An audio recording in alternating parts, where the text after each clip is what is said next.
sa may kuiba, tapos parang kaiba yung hugis niya.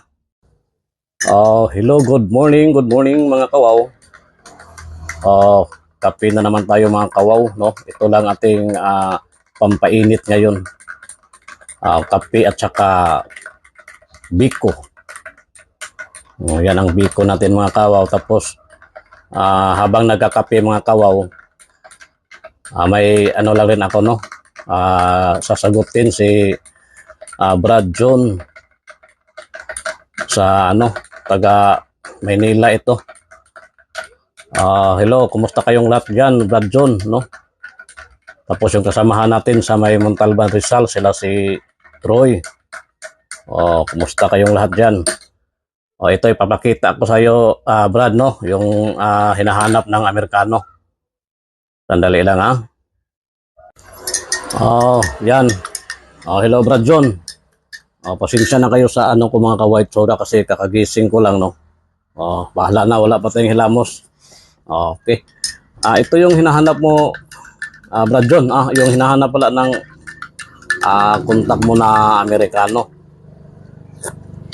Ayan, habang nagkakape ako. Ito, Brad John, hindi ko nga masabi kung ano ito, Brad, no? Mga pala, mga Bisaya natin, pasensya Tagalog na naman tayo ngayon kasi nga ito si Brad John ay Tagalog, pure Tagalog, no?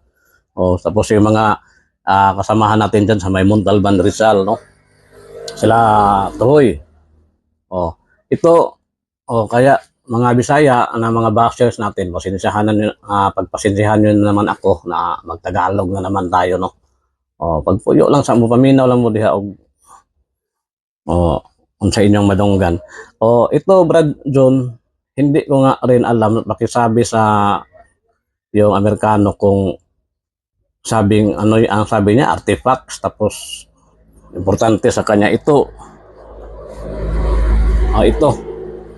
Hindi ko nga masabi, no? Ano kasi ito mga kawaw na namin sa may kuiba, tapos parang kaiba yung hugis niya. Parang hawak ka, no? Parang ganyan, no? Ayan, kita nyo. Parang hawakan dito, tapos di mo malaman kung ano ang itsura, Ayan, Siyempre, pag hawakan natin ito, so siyempre, ganyan ang itsura, pero di natin alam kung bakit ganito, no? Kung ano ba ito sa sinaunang panahon, no? Martilyo ba ito, siguro napakatagal na panahon na ito, no?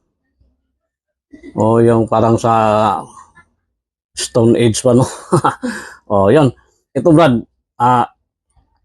ano nga pala mga kawaw, kaya nag-video kami kasi rin ito ni Brad John sa Amerikano nag-interest, no? Tapos ikaw lang bahala, Brad, mag-English sa Amerikano. Kasi ako hanggang Tagalog lang talaga ako. Nahirapan na ako sa Tagalog, yung English pa, no? Yan, yan lang, Brad John. Kasi nasarapan pa ako sa, para makita ng Amerikano talaga, natin.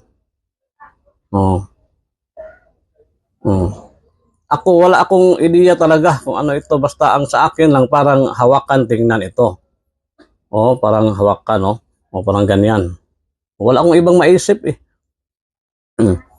Maliban doon sa parang tingin ko ay hawakan, wala na akong ibang maisip talaga kung ano ito. Sa mga may alam dyan, no? Yun lang. Doon kasi nasasarapan pa ako sa aking biko. Di ba?